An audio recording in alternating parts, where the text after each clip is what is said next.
It has been a minute, folks, but we are finally back. I apologize. It's been about a week, but we are finally back with year 2 of the Detroit Tigers franchise rebuild. We're coming off opening day where Luis Severino pretty much had the Royals get the best of him. In our first game of the season, he was very good in spring training, like very, very good, but could not keep it going into the actual season. So we'll see if he can bounce back later on this episode. But first, we're going to AAA because today, the number 3 overall pick from last year's draft, Mr. Larry Ladd, will make his professional debut today.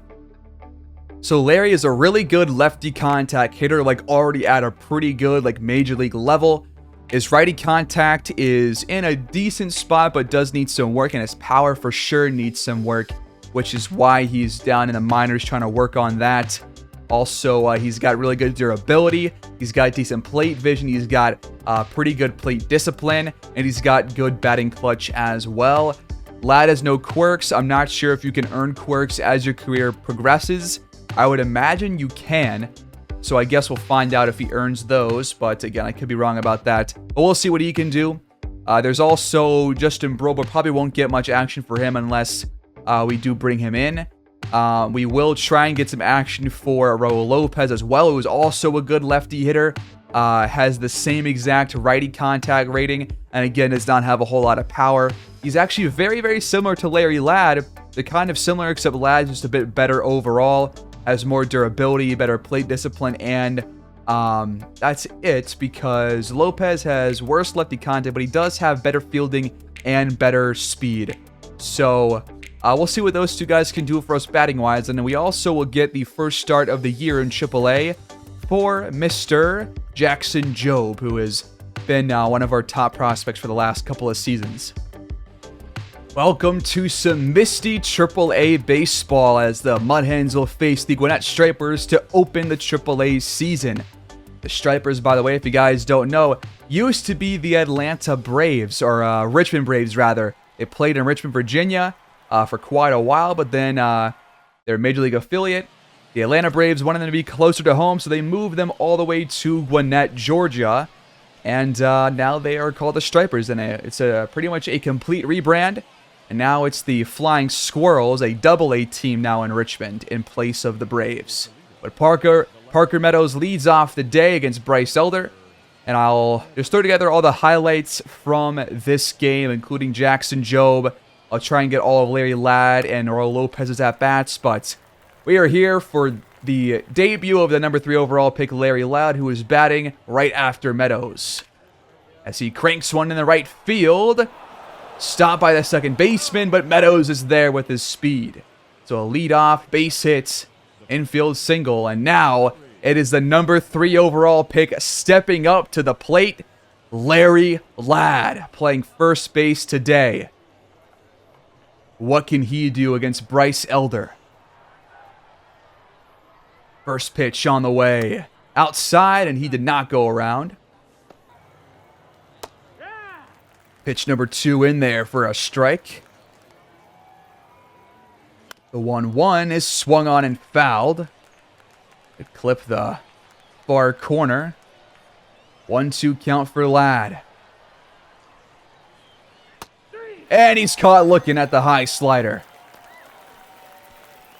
The first at-bat ends with a backwards K for Ladd, and now it's Raul Lopez, another one of our top draft picks from the 2023 draft. First pitch is low for ball 1. 1-0 pitch in there. Well, I thought it was, but the ump says no. We'll take the call. A low sinker sits at the bottom of the zone for strike number 1. 2-1 count for Lopez.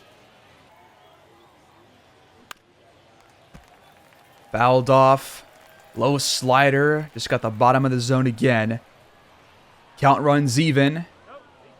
He's already thrown to first a couple of times to try and get Parker Meadows, but nothing doing over there. Pitch number 11. In the inning, Lopez grounds into a double play.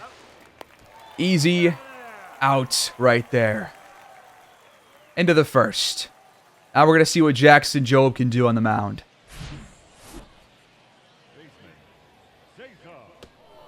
On the first pitch, Job hits Cesar Hernandez.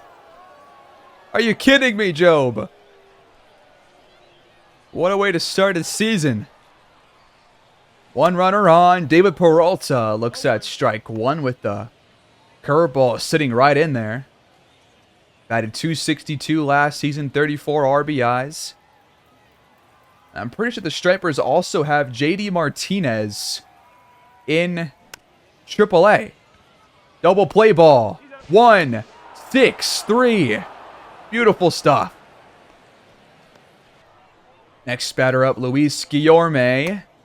He looks at strike one. Thought twice about taking a chance at it. And he batted pretty well last year, .297. Only 4 pitches so far in the inning for Joe, with 2 outs already thanks to the double play. There's ball one. Ooh, strike number 2. Fastball clipped the inside edge. The 1-2 hits Guillorme in the ass. Job. What the heck? Frank Wallace swings to the fastball for strike 2. Now he's in an 0-2 hole. Can Joe put him to sleep? Yes, he can. Inning over.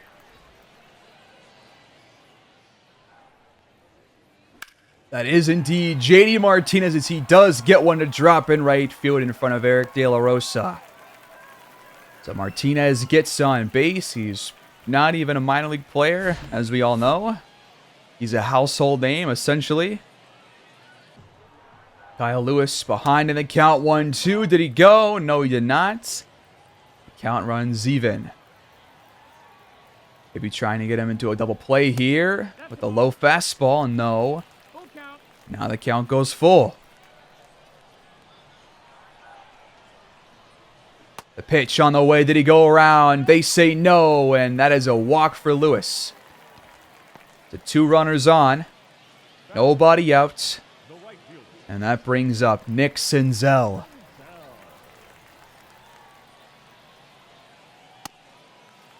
Ump, are you kidding me? That wasn't even touching the edge of the zone. That was just straight up in there. You can't miss that. And Senzel gets underneath one on the next pitch. Into left field. The catch is made by Steele Walker. And throw it over to Navigado. Will hold the runners at first and second for now. Next batter is Drake Baldwin, up 3-1 in the count. And they got the strike call. Thank you, ump. A bit below the zone, but I believe it clipped the edge. The bottom edge of the strike zone. So I appreciate the call. Full count once again. And Baldwin looks at strike 3. Two-seamer right down the middle. Job trying to get out of the second without getting too far into the 30s. And he does get him to go around. Fastball upstairs. Got him to swing. David Peralta hammers one to right field, and De La Rosa lanes out but can't make the grab. And that will be a stand-up double for David Peralta here in the bottom of the 3rd. Luis Guillorme base it up the middle, next pitch. And that's going to bring Peralta around to score the first run of the day. The Stripers jump ahead 1-0.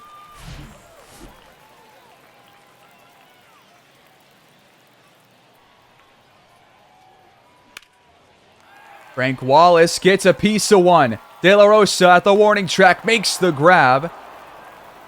And Guillorme does not decide to tag up. The 2 outs here in the 3rd, and that does bring up JD Martinez, the former Tiger. No idea why he's in the minors now. I don't think he belongs here. Martinez swings at strike 3. And that will end the inning. But the Stripers strike first. Off the bat of Luis Guillorme. Larry Ladd leads off the 4th for the Mud Hens. Elder's still in the game, only 23 pitches. through 3, so he's having a really easy day so far as Ladd fouls off the first pitch. Outside sinker, not going to chase it. The 1-2 pitch. He did not go around. Count goes even. Elder is a righty pitcher, so not going to have that good contact here in today's game, at least against the starter. We'll see if they bring in a lefty later on. Maybe he'll have some better opportunities.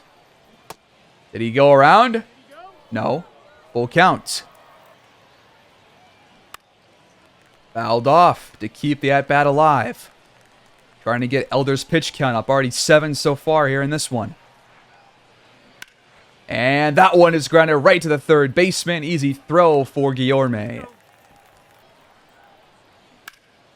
He hammers one to left field. Doesn't have enough carry. It's going. It lands at the warning track. That's going to be extra bases for Raul Lopez in his pro debut. Stand-up double. That's promising.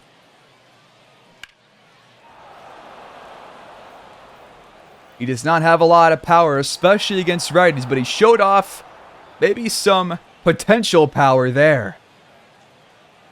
Well-timed swing. Got as much of it as he could. De La Rosa strikes out. Sinker on the inside. Got him to work around. 2 outs here in the 4th. 0-2 count for Daniel Cabrera, who was a second-round pick back in 2020 for the Tigers, and he grounds out to Guillorme. Easy throw to first. Inning over. We can't bring Lopez home. Kyle Lewis swings at strike 3. The slider away. Got him to swing. That's the first out here in the 4th. I feel like it's mostly been either strikeouts for Job or walks or base hits. Not a lot of flyouts, not many pop-outs, not many ground-outs. But there have been plenty of strikeouts, a couple of hits, a couple of walks.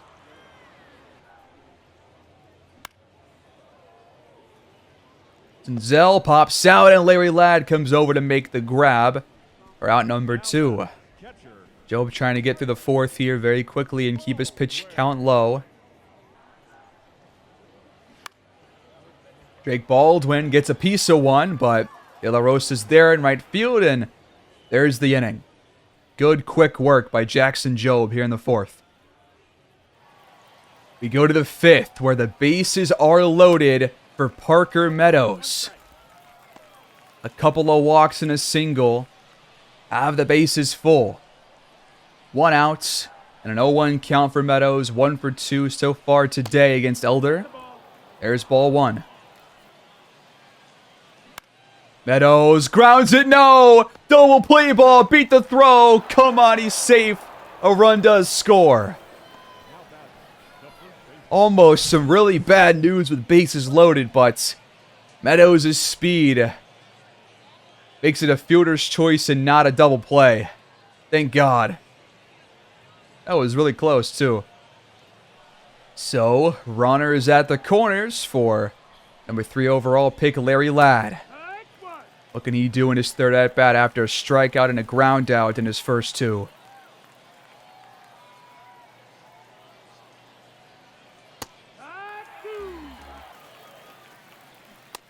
And he chased the cutter on the outside. 3 pitches, 3 strikes. And Elder ends the inning before more damage can be done. The 2 strikeouts for Ladd against Bryce Elder so far through 5.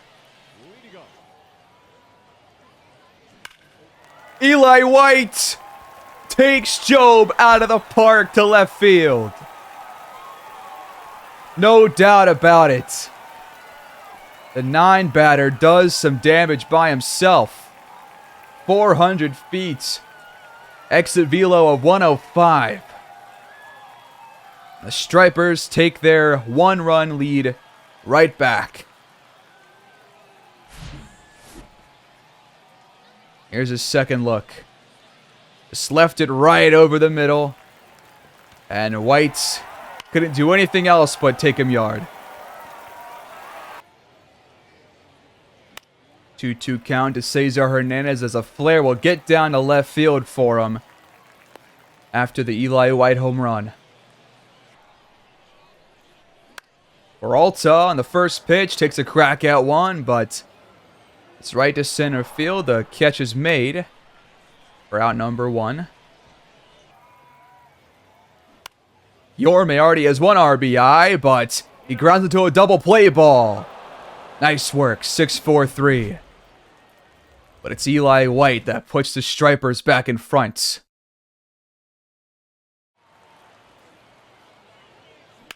Raul Lopez leads off the 6th inning by hitting one off of the pitcher, and then it goes foul, and he gets on base. I have never seen that. That was like a 90-degree angle that just ricocheted off his ankle, I think, and looks like he's limping a little bit. Did Lopez just end Elder's day? He just waved off the coaching staff, so I guess he's all right. He'll stay in there. So Lopez now 2 for 3. A double and a single. De La Rosa had a single in the first inning, or in the second inning rather, but 1 for 2 now, and we'll see what he can do in terms of trying to bring Lopez around the bases. Lopez trying to steal, and he is in there. No, he's not. The Stripers got him.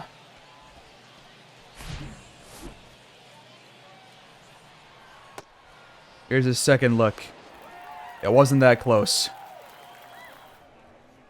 So Job stays in here in the 6th. Frank Wallace, the first batter, grounded to third base. The throw to Ladd is on line, and there's the first out. Gonna see if Job can potentially complete this inning and maybe walk out of here with a quality start.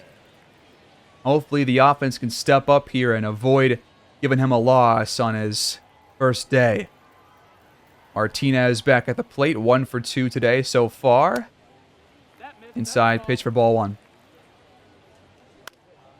Martinez pops out, and Ladd is there to make the catch.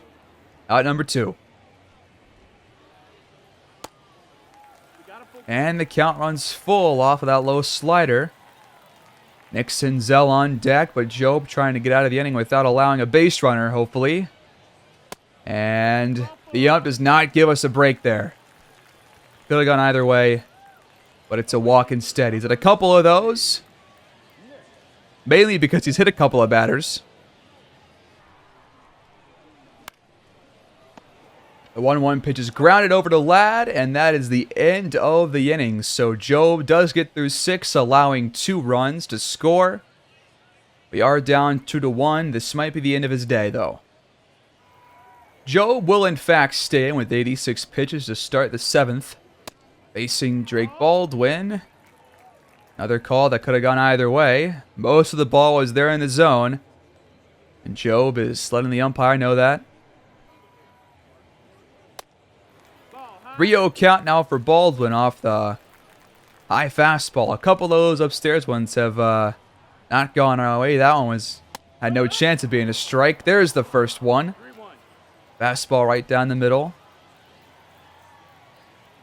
Trying to maybe fit in one more out before he gets taken out.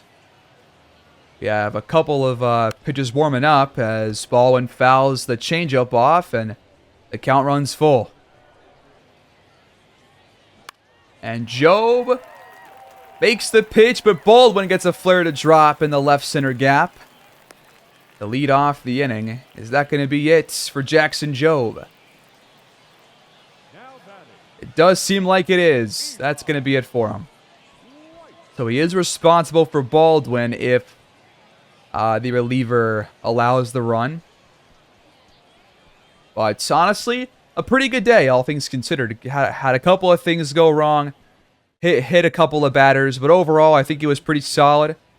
So Reese Olson checks in for him, but we're not going to watch any highlights for him. We go top 8 with the Stripers now up 4-1 because Olson and Will Vest came into pitch, and they walked in a couple of runs and also had a sac fly.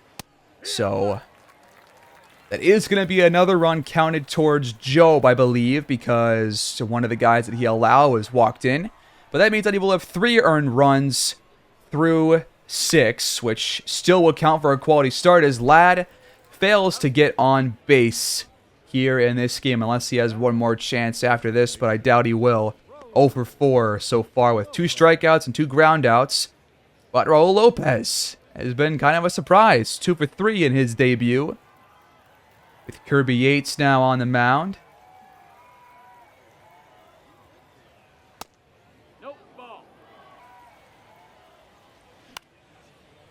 Lopez takes a crack at one, but it's right to right field. Easy grab. That might be it for us here in AAA. Well, not quite. In the top of the 9th, the bottom of the order makes things happen. It's now 4-4 with 1 out and Parker Meadows at the plates. There's strike 1 against Dugan Darnell, who has just checked in. So after Meadows, there is Larry Ladd and Raul Lopez. So if Meadows can avoid a double play ground out, then we should be fine as he does get one to go into left field. That will get by. Now we have 2 runners on, 1 out, and Larry Ladd at the plate trying to get on base for the first time in his career. Parker Meadows 2 singles today. We saw his first one. So here we go. Ladd facing another righty pitcher. Has not seen a lefty yet. But can he make things happen against a righty? There's ball 1. Ladd out in front of it. Fouled off. Nice to see him making some solid contact, though. And he grounds out. Double play ball. Could he get to first in time? No. Game over. Well, not quite. We're going bottom 9 with the Stripers a chance to walk it off. But, man, 0 for 5 is Larry Ladd. We go to extras where Lopez leads off the 10th with Larry Ladd at second base. Can we get ahead? Lopez fouls off the splitter. 1-2 count for Lopez. Darnell's pitch. Up high. And that is a pop out. Easy grab for Guillorme. Eric De La Rosa cranks one right center gap that'll get down. And Ladd is rounding third, heading home. He will cross home plate easily. Stand-up double for Eric De La Rosa. Here in the top of the 10th. Toledo takes the lead for the first time in this game. Steele Walker gets a hang of one. Will that get by the right fielder? No, it's right to him. Nice job to track it down, but Eric De La Rosa puts us in front, bringing Larry Ladd home.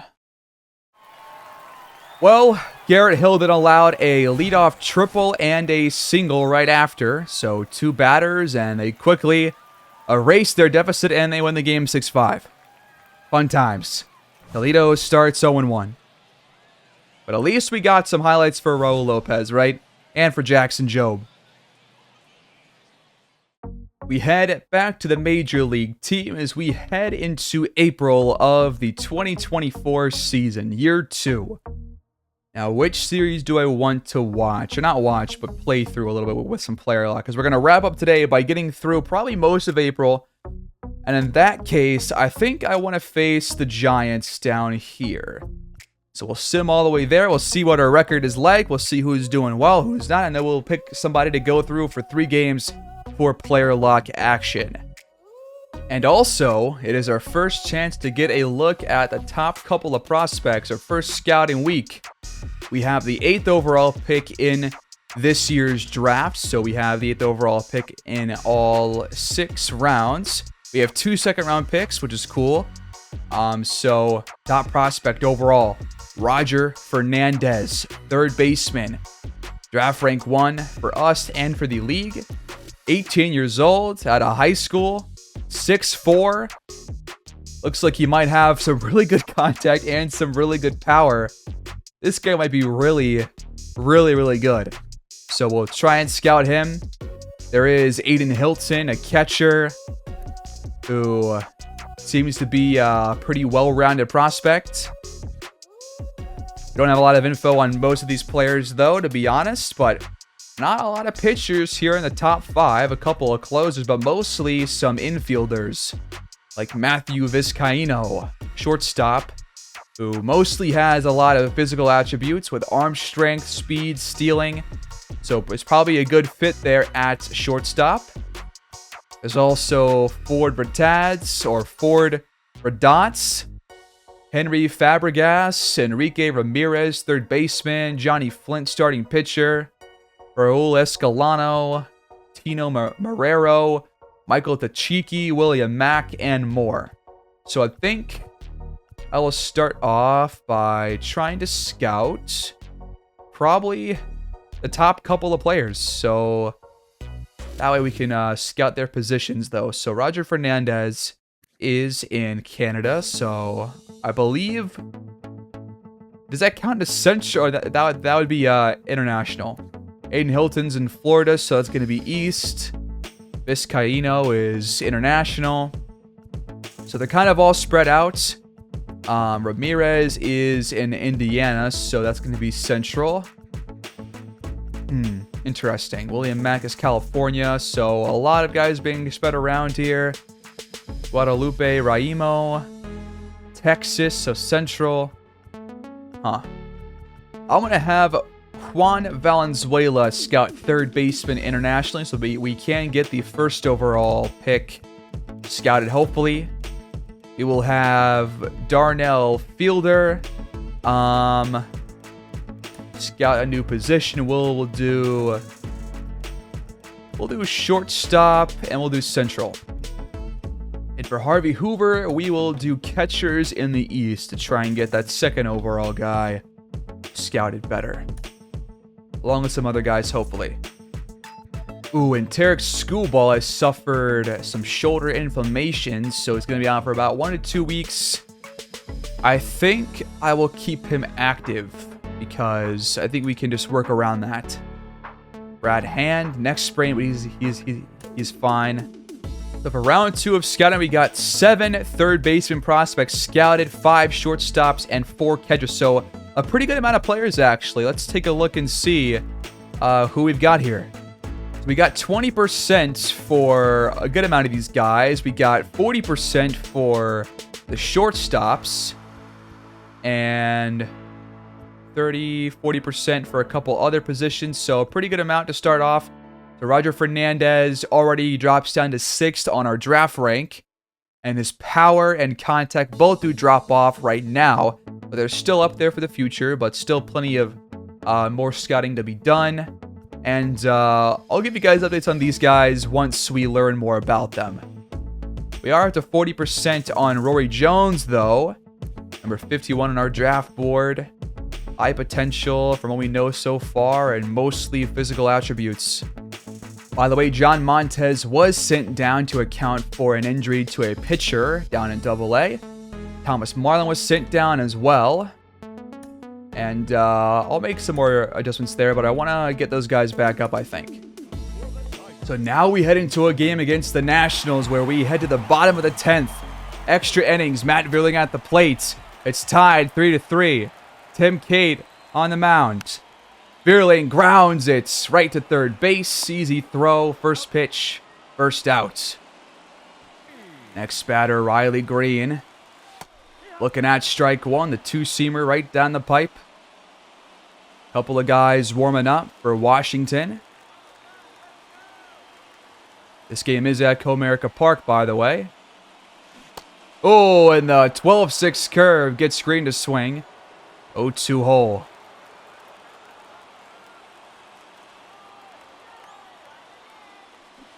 And again, got him. Out number 2. That brings up Ahmed Rosario, who had a difficult spring training, but you look in the top left, he's batting .347 as of this moment, so that's pretty promising. He's 2 for 4 today. And he hammers one. We're going to send him home. Will he get there? No! Mervis can't get there in time. That might have been a bit of a gamble. So it's Trevor Rosenthal pitching today, trying to come in as the closer. Facing Keibert Ruiz. He will have another chance bottom of the 11th regardless of what happens here, but really trying to avoid being down in this game. Ruiz underneath one. The catch is made in left field by Leon. No tag up. Michael Chavis, first pitch to him into right field. That gets down. Veerling makes the throw, but Ruiz slides through. That's not Ruiz, but it's somebody else. He slides through. It's 4-3. That's going to be it for Rosenthal as Jordan Hicks will step in. He's pitched 7.1 innings so far as a ERA just below 5, but the averages are not very good. Let's see if he can lock down the latter half of this Nationals order. James Wood gets a piece of it into right field, but not enough, and Veerling makes the grab. Davis will have to hold it first. Brooks Lee behind 1-2 in the count. Hicks trying to end the inning. He won't chase the circle change on the outside. But now he will chase the sinker. And we're going bottom 11. Trying to walk this game off. Down 4-3. Matt Chapman leads off the inning against Hunter Harvey, who was just checked in. Got Rosario on second. Chapman a bit behind the curveball, which should have been crushed. He's 2 for 4 today. Batting very well to start the season. There's ball 1. And Chapman strikes out. 98-mile-per-hour fastball on the inside. That brings up Jonathan Scope, who homered earlier today. There's ball 1. Curveball on the outer edge. Now a low fastball. And there's strike 1. Scope still yet to swing. Oh, fastball once again in the inner edge of the plate. And that was a fast one. 99-mile-per-hour on the inside. That's a tough one to hit. And did he go around? They say he did. Jesus. It's Jose Iglesias back in Detroit. Hitting .310 this season has been phenomenal. Had a hitting streak to start the year. I think he carried it off from last season. Base hit. And we're going to keep Rosario at third base. We're not going to try and force the issue this time, although maybe he would have got there. But Iglesias, man, he has been phenomenal to start the season.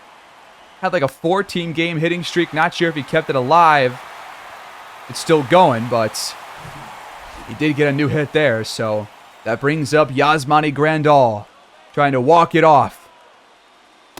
Inside, ball 1. Oh, come on now. Give me a break. He paints the corner for strike 1. Grandal hammers it. That one will stay in the yard. No, it doesn't. It hops over the wall. That will score a run to tie things up. Man, if that stays down, Iglesias probably gets home and the game's over. Pedro Leon with runners on second and third. Behind the inner fastball. Another one that is just on the edge perfectly. Hunter Harvey is slinging it right now. Oh, another one that just clips the top of the zone. 0-2. Leon has not hit well with runners in scoring position so far this year, but he has batted .255 overall. And now he just completely misses on the fastball. Game's not over yet. Quincy Hamilton grounds it to Scope at second base. Easy throw as Brooks Lee moves to third. 1 out here in the 12th. Edward Julian bunts it. That's going to score a run. Out number 2, but a nice job by the Nats to bring home Lee. They're back in front 5-4. The 1-2 to Elijah Green. Got him to swing. Strike 3. We're going bottom 12. Still down by 1. Hunter Harvey stays in with Matt Mervis leading off for the Tigers. There's ball 1. Leone at second base with a pretty good amount of speed there. Might be helpful eventually. Oh. Should have got a piece of that one. It's fouled off instead.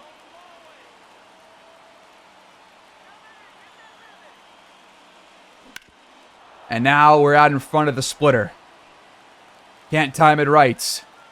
1-2 hole for Mervis. Hammered up the middle. And we're going to hold Leon at third, but that is huge. Runners at the corners now. Next up is Matt Vierling. It's a base hit for Mervis. And now Tanner Rainey will check in instead. He's not been very good against lefties, but he's facing a righty in Matt Vierling. Back to the top of the order. Oh, that was a nice pitch to swing on. Fouled off. Vierling batting well this year, 323 through the first couple of weeks. And then Mervis, both guys above 300. Another one that we miss on. Slider. A bit out in front. 0-2 hole. There's ball 1. And there's ball 2 on the outside. Trying to get Vierling to chase the slider. Inside, count goes full. Way to work it back by Vierling. And he takes the walk. Bases loaded. From 0-2 to a walk. That brings up Riley Green. Only 1 RBI on the season for him. Batting 160. There's ball 1. Rainey having some control issues. There's strike 1 behind the fastball. Wasn't going to be the best pitch to swing on. And Riley Green rips it. We're going to send 2 runners home. That guy's not going to make it. There's out number 1, but the game is tied. That's all right. Runners at the corners. Mervis once again tagged out at home. Might be my fault again. But 2 outs left before the inning is over. And now it's a chance for Ahmed Rosario to walk this game off. 3 for 5 today. A triple and 2 singles. Batting 360 this season. Albeit only a couple of weeks in.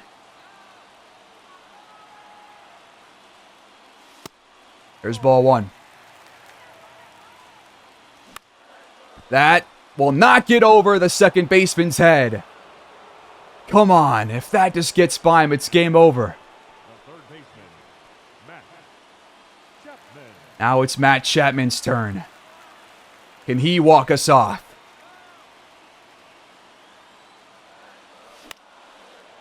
Into right field. Underneath it. And out. Game not quite over.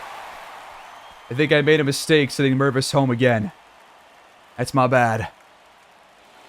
Can Jordan Hicks get to the 13th without allowing a single run to score? Might be tough. Abrams now down 0-2. And he got him to swing. Abrams strikes out. That's a big out right there. Now it's the cleanup man, Alex Call. Batting over 300 so far this season. Not doing as hot with runners in scoring position, which is the case for Elijah Green. Trying to get him at second, but he can't. Call strikes to the sinker on the inside.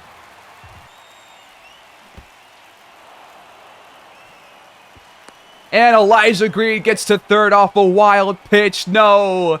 Hicks pretty much has to strike him out now or get a infield pop out. Otherwise, the Nats might be scoring here. Another wild pitch. Green will not head home. Hex needs to get this under control because the count's now full for call. The 3-2 pitch is grounded. Perfect play, honestly. Right to short does not allow the runner to advance. 2 outs now. 1 more. We have a really good shot at ending this game in the next half inning. 0-2 hole for Keibert Ruiz. Can Hicks get him? Yes, he can! Good work. We're going bottom 13. Rainey stays in and Scope leads off.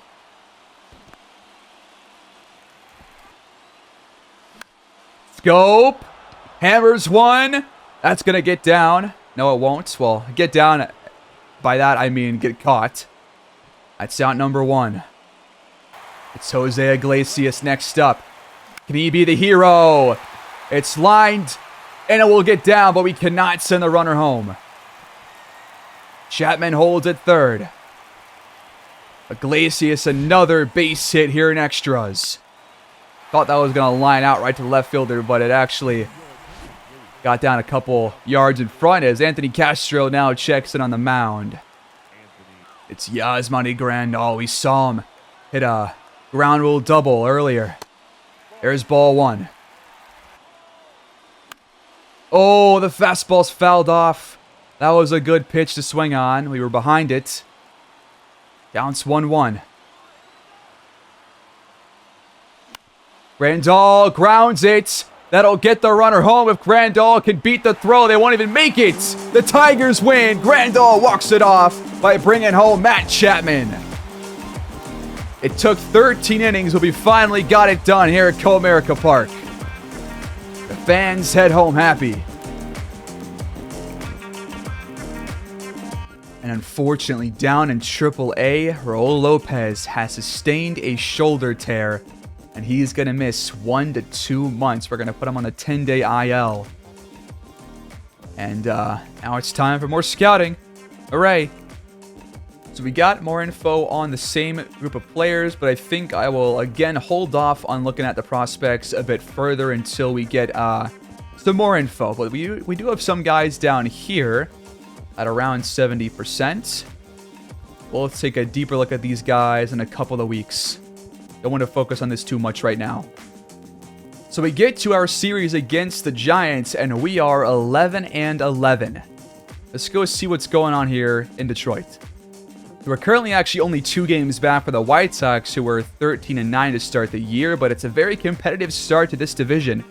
The worst team right now are the Guardians at 9-12, but we're tied with the Twins with 11 wins. The Royals are 1 game ahead of us, and we're 6-4 in our last 10.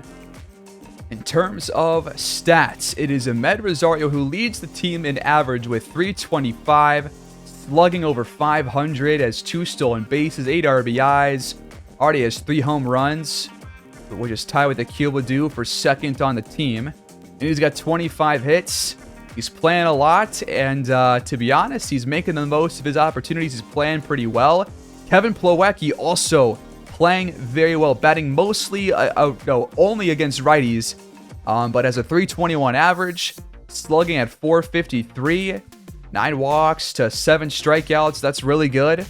And let's see if I can find out how he's doing against each pitcher. I assume he's had a couple of at-bats against lefties, but not a lot. It looks like he has had only 1 at-bat versus lefties, and he actually got a hit off it, so that's cool. But yeah, mostly against righties, and he's doing a great job. Akil Baddoo and Torque are also hitting well off of righties. Torkelson, by the way, off to a decent start this year in terms of average, 296, which is a really good sign because he had a really bad spring training. He has not been good in the majors so far in his career, and he's slugging over 400, so I'm going to keep up with him. Matt Vierling batting 279, Matt Chapman batting 274, but he does lead the team in home runs with 4, tied with Pedro Leon, who is batting .269 on the season. He is, I believe, tied with the most at-bats. No, he's not. Iglesias has the most because he's played pretty much every day. Yasmani Grandal, batting .273, is slugging really well, just like Pedro Leon and Matt Chapman. A lot of guys are actually hitting the ball really well. The averages look really nice to start the season, which is a really good sign. Matt Mervis also hitting well along with Torque. So it seems like our 2 first baseman system is kind of working out here in the first month of the season. Jose Iglesias with a .269 average after we sim some more. So it definitely has brought his average down, but overall he's still been really good. Gonna keep him out there. Kerry Carpenter batting .237, Scope batting .229, and Riley Green batting .200. And he is playing nearly every day. So might want to move Riley Green down in the order until he picks things back up. Same thing for Scope and Carpenter. But the rest of the guys are batting really well. So we do have Riley Green against righties batting 7th, but I do want to move Torkelson and Leon up a little bit. I'm going to put Torque up to 3rd. And Akil Wadu is batting, what, .297, so he's doing a good job. Iglesias is doing a great job. But I think I want Leon to lead off because Iglesias, I would rather have him bat like 7th right now because his average has been dropping a little bit recently. So we'll move him down to 7th. We'll put Carpenter down there as well, and we'll move Leon all the way up to lead off against righties. Then against lefties, Matt Vierling leads off there, and Green's batting 2nd. I want somebody else up there. And Yasmani Grandal's batting pretty well and slugging well, as is Leon. I think I'll let Grandal bat 2nd this time around, and we'll move Leon up to 5th. And we'll keep Green, Scoop, and Mervis towards the bottom. I will move Mervis up to 7th, though. And I like this better. In terms of pitching, who has done the best job so far? Looks like Severino has a pretty high ERA at 5.46. Let's do this. Okay, Alex Lang. 8 innings pitched, 2 walks allowed, 7 strikeouts, no earned runs. Really low whip. He's played in 9 games, and he's done a great job so far. 7 holds, 5 hits allowed in total. So I like what he's doing. Going to keep him in the same spot as he's been pitching in. Tarek Skubal has been probably our best starter with 2 wins, no losses, just over 20 innings pitched, a 2.18 ERA, a lot more strikeouts than walks, a whip below 1.4. He's had 3 quality starts and 4 attempts. So really good job by him. 5 earned runs through 20.2 innings. Pretty good K per 9. Walk per 9's fairly low. Home run per 9 is very, very low. FIP is below 3, which is incredible. So love seeing that. Turnbull is putting at very similar numbers, although he has a lot more walks than Skubal does, but similar ERA and whip. 3 quality starts as well. So love seeing that. And both guys are doing pretty well. Turnbull does have more... He has a lower K per 9, higher walk per 9, a higher home run per 9, and a higher FIP, but it's kept his ERA pretty low. So gonna see what he can do. Keep on going there. Rosenthal has been pretty great as the closer. 5 saves and has not blown one either. So 12 strikeouts, 2 walks, ERA below 3, whip below 1, which is fantastic. He has blown 1 save. He's blown 1. I was incorrect. Ronny Garcia has also blown 1 save. But overall, the pitching staff is doing a pretty good job for the most part. Hicks has kept his ERA pretty low. Tyler Mahle is doing all right with a 4.88 ERA and a fairly low whip below 1.3. Ronny Garcia, Matt Wussler on 5.91 ERA. Erod over 5. Need to get him on track to start the year. And it looks like Luis Severino has had 5 starts. 2 of them quality starts, but he's 1-2. 8 walks to 31 strikeouts, but a 5.46 ERA, a 1.39 whip. Apparently he's on fire right now based off his most recent couple of performances. But overall, needs to start bringing this stuff down. He has a very high K per nine, which is good to see, as does Hicks and Tyler Mahle. Walk per nine is pretty low, but the home run per nine has been the issue. He's been allowing a lot of contact, and when he has, guys have been going yard. His FIP is also pretty high, which is another indicator of the power that he's been allowing. So hopefully our ace can get things on track, and with the fire icon, I feel like that might be in the works. So it's been, probably the pitching has been the reason why we aren't as good as we are, and the lineups have not been the best tailored to how well each guy's playing. So we have our lineup set. Hopefully it's better for who's hot and who's not. And we're going to hope that we can get our pitching back on track here with a couple starts here in the future for Erod and Severino in the middle of this upcoming week. We're going to wrap up the episode by doing some player lock action against the struggling San Francisco Giants on the road in this 3-game series. Tigers right now stand at a perfect 500, 11-11 on the year, trying to finish the episode above 500, which would be a really promising sign for a decent start to the season. Rosario batting third today against Alex Wood. 2 outs here in the first. And Rosario turns on one, and that will get down, and we're going to turn 2. Rosario gets into second, stand-up double, and his first at-bat, the first pitch of his first at-bat here on the road. That brings up slugger Matt Chapman, batting cleanup today. That one is grounded to short. Easy out to first, inning over. We go to the third, where the Tigers now lead 3-0. Alex Wood still out there as Rosario lines it right to Thairo Estrada at second base. Did not get the ball over his head. Now we're going to sim ahead. We jump in with Marco Luciano batting. Bottom 3, 1 out. And Luciano in a 1-2 hole against Tyler Mahle, who got the start today for Detroit. It is ripped. Rosario gets there. Throw to first is on line. After walks by Riley Green and Jonathan Scope, Yasmani Grandal brought one of them home, and now we have 2 men on base and 1 out for Rosario here with his third at-bat of the day. Another one right down the middle from Wood to start the at-bat, and this time it's fouled off. Oh, Rosario went around that time. 0-2 hole. That's low for ball 1.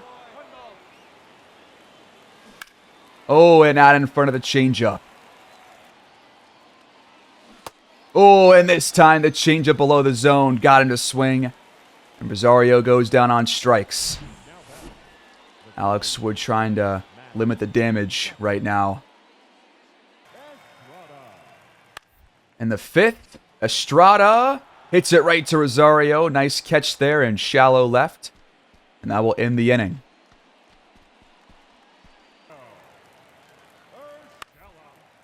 In the 6th, still a 4-2 score, and the pop out from Urshela.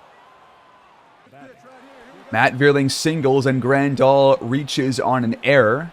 And now it's DeSclafani in pitching for the Giants. 1 out here in the 7th. Out in front of the changeup is Rosario on the first pitch. They have not been afraid to attack the strike zone so far. That's inside and low. Oh, a nice slider. On the outside part of the zone. 1-2 count. Now slider fouled off. Another changeup fouled off.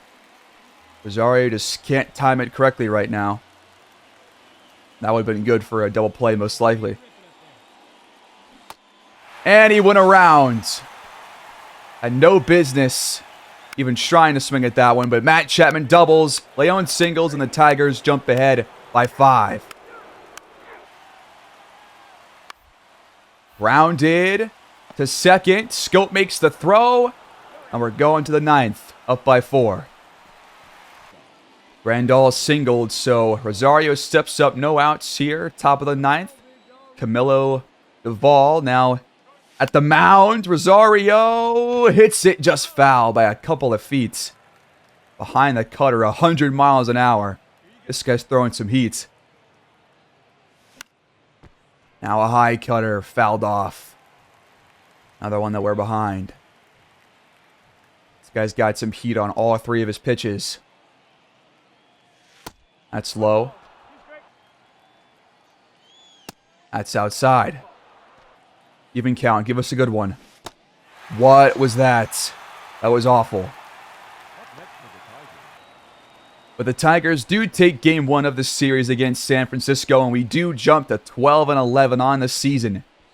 Above 500, trying to keep it going for these last 2 games against the Giants.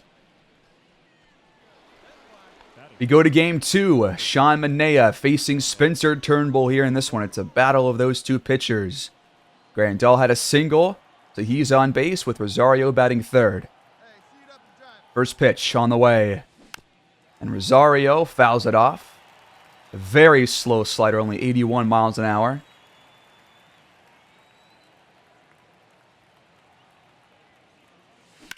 And now he gets one to get down in the right center gap. And he will hold at first as Grandal heading for third is in there safely thanks to a poor throw. Runners at the corners now for Matt Chapman.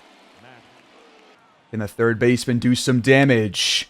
It's grounded. Double play ball. Rosario's out and Chapman's out at first. The Tigers get nothing here in the first. Singles from Scope, Vierling, and Grandal.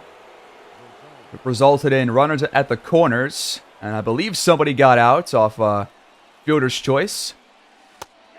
But a couple guys on base for Rosario trying to bring them home and put the Tigers on the board as the circle chain sits in there for strike 1. And it's grounded to first, and that's an easy bag tap. Jeremy Bauer, easy work at first. The Giants put up 4 runs on Turnbull in the 4th inning, and now we have put up 1 so far in the 5th. Manaea still out there, keeping his pitch count relatively low. Let's see if we can do a better job with more lengthy at-bat here, possibly. There's ball 2. It's a flare right to Bauer at first. Line out. Done that a couple of times now. In the 5th, Gio Urshela grounding it. Rosario's there. Matt Chapman lets him scoop it up, and that's an easy throw. We've closed the gap. It's now 3-5. Escalfani back out there in game 2 as Rosario did not get enough of it. It's a nice pitch to swing on, but underneath it. 1 pitch, 1 out. And then the bullpen just got absolutely ravaged by the Giants. We're now down 11-3. This game's over. Runners at the corners, though, for Rosario. A chance to get some stats for him, maybe, before this game's over. Only 1 out. Chance to bring at least 1 guy home. Ooh, thank you, for that call. Count goes 2-0 against Taylor Rogers. Rosario, that's going to get down. And he will bring home a run. He will stand at first as Grandal heads for third. And he's in there safely as Rosario tacks on at least 1. Chapman next up, 1 for 4 today. Just trying to keep this game alive. Pitch on the way. Cranked right to third base. Double play ball, but he's pulled off the bag. That was a wayward throw from Gio Urshela. That will allow a run to score. Grandal reaches home plate. Leon steps up, has not reached in this one. 2-2 count to him. Chris Davinsky, first pitch in the game. And Leon pops out to first. Easy grab for Bauer. That brings up Jose Iglesias. He's been solid this season in this first month. And he pops out as well. Into shallow center. The grab is made by Estrada, and this game's over. The Giants win, and the Tigers are back to 500. We go to game 3. Winner of this one takes the series, and the Giants jump out in front in the first inning 2-0 off of Eduardo Rodriguez. Meanwhile, we're facing Logan Webb. First pitch is a ball. There's another one on the outside. The sinkers have been offline so far. Rosario, green light, and that will get down to drop in right field. He will hold that first as he gets down for a leadoff single. Gotta say, I'm really enjoying the contact and the good contact that Rosario has been making, and with balls that maybe he's swinging a bit too late on, a bit early on, who knows, but still is getting those to drop as Plawecki looks at strike one. They want us to steal. I'll try it.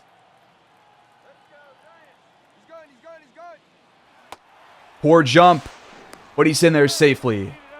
Rosario gets to second. Plawecki, who has batted very well, as we talked about earlier, is at the plates, batting 6th today, 321 average. Can he bring home Rosario, or at least advance the runner? He does get the walk, so no outs yet. That'll bring up Iglesias. 2-0 count. Iglesias looks at ball 3. And is he about to get walked? That would load the bases for Riley Green. Pitch on the way. And that is a ball. 4 pitches, 4 balls. And the bases are loaded with no outs. And Riley Green at the plate trying to get back on track. He has done much better this last week or so, batting .207. After being below 200 for most of the start of the season. What can he do? He's up 3-1 in the count. And he flies out to left field. It's got some carry. Rosario will tag up. And he gets home safely. The Tigers get on the board. Stack fly for Green. That'll count as an RBI for him. We still got guys on first and second for Kerry Carpenter. We cannot take advantage anymore in the second. And the Giants did last inning. So now it's 5-1. Rosario grounded. Estrada dives and Rosario gets on first with no throw. Infield single. He's reached both times. Plawecki steps up. Can he get the best of Logan Webb again? Trying to get Rosario out of first, but he's aware of the attempt there. He knows that he stole last time. 2-1 pitch. And he broke his bat. Rosario is safe, but Plawecki's out at first. Full count to Jose Iglesias. And he cranks one to left field. Doesn't have enough. This one is caught at the warning track. Rosario will not try to tag up. Riley Green. Base hit to right field. We're going home. Rosario is safe, and the Tigers get one more.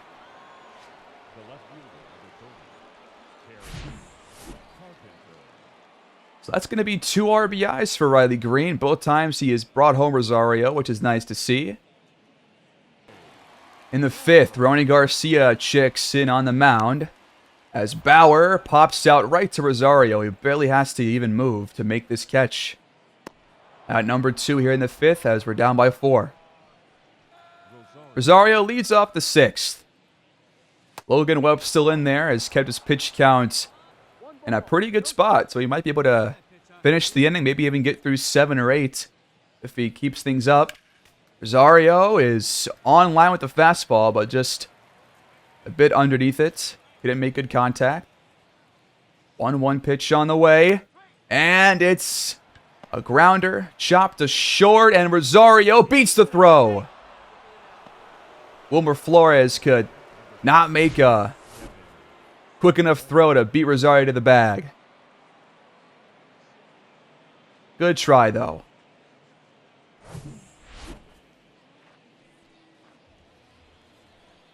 So that is a 3-for-3 day for Rosario with Plawecki back at the plate.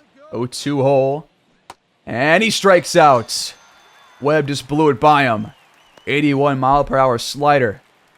I think Plucky was thinking about a fastball instead. Iglesias pops out to short. Flores is there. We're out number 2. The manager wants us to steal. I will try it. Rosario's going. Is he going to get there? Yes, he is. Rosario showing off the speed here in this series. Riley Green. It's a flare and a right to Flores at short. Nice throw to first. And the inning ends. Almost got it past him, but not good enough. And it's still 6-2. Well, now it's even worse. And Logan Webb still is not checked out here in the 8th. Sinker fouled off. Timed it well. Rosario's been very good against lefties and has been solid against righties as well. He's had a really good start to his season. Average-wise. That one's going to get caught in center field, though. That's the first out for Rosario here in this game. And the Giants end up taking the game and this series. 11-2 win here in Game 3. And now the Tigers have fallen back to below 500 at 12-13. Not a lot of run support for Erod, but to be honest, he and the bullpen both struggled once again in this one, as we once again allow the Giants to score double-digit runs. Rosario is by far the best batter for the Tigers, had 3 of their 7 hits. So we are essentially through 1 full month of the season. We still have a couple games left in April, but we have a 4-game stretch against the Royals to pretty much wrap up the month, but we're going to get to that next time out. Erod has his ERA skyrocketing, which is the opposite of what you want to see. But so far, our pitching has been pretty solid for the most part. But we could definitely use some more run support these last couple of games and some better pitching. But overall, we've been pretty solid. We're so far better than last year, although we did get off to a similar start last year as well with a very similar record through as many games. But the series against the Giants goes against the Detroit Tigers' hopes, but still, I think we're off to a fairly promising start. I like more so of what we're doing in this start of the year, because I think last year, even though we had a decent start, I didn't think it was relatively sustainable, but this kind of does feel like sustainable, like a sustainable team to work with. So I'm having a lot of fun getting back into year 2, and we'll pick this up next time in a couple of days. Thanks for watching, guys, and I'll see you next time. Peace.